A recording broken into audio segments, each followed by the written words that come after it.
السلام علیکم ورحمۃ اللہ وبرکاتہ۔ معزز سامعین و ناظرین، آج ہم گندم کی کٹائی کے دوران جو خاکہ یا فضا گرد آلود ہو جاتی ہے اس سے ہم کیسے بچ سکتے ہیں اس کے بارے میں گفتگو کریں گے۔ پاک و ہند میں فصل گندم تیار ہو چکی ہے، بعض علاقوں میں کٹائی بھی ہو گئی ہے اور تھریشر بھی لگ چکی ہے، اور بعض علاقوں میں ابھی کٹائی جاری ہے۔ تو ان دنوں میں فضا کے اندر کافی آلودگی ہوتی ہے، یوں ہوتا ہے جیسے آندھی چل کے رک گئی ہو۔ تو فضا میں ہر طرف دھواں ہی دھواں نظر آتا ہے، اور یہ سانس کی تکالیف پیدا کرتا ہے، اور آنکھوں کے لیے بھی یہ مفید نہیں ہوتا۔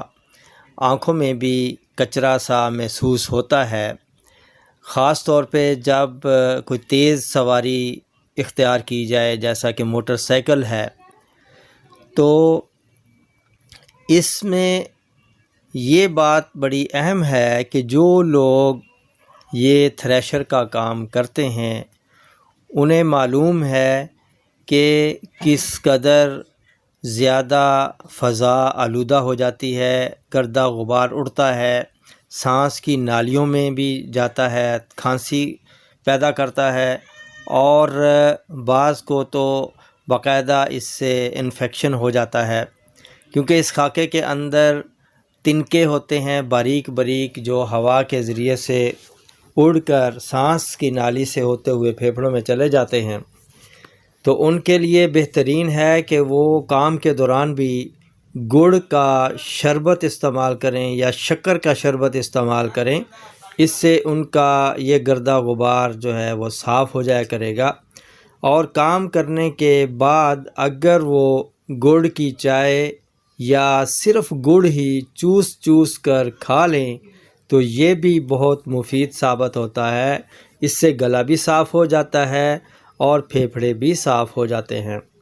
کام کے دوران ماسک پہن لینا یہ بھی بہت مفید رہتا ہے، اور ہوا کی مخالف سمت میں رہنا یہ بھی فائدہ مند ہے۔ اس دوران چاولوں سے پرہیز کیا جائے اور شوربہ دار سالن کے ساتھ روٹی کا استعمال کیا جائے، اور جن کو الرجی ہے وہ مریض جو ہیں وہ ان سے بچیں، وہ دور رہیں۔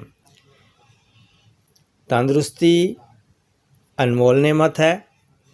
انہی الفاظ کے ساتھ اب اجازت چاہوں گا، پھر ملیں گے اگلی ویڈیو میں ایک نئے ٹاپک کے ساتھ، تب تک کے لیے اجازت دیجیے۔ السلام علیکم ورحمۃ اللہ وبرکاتہ۔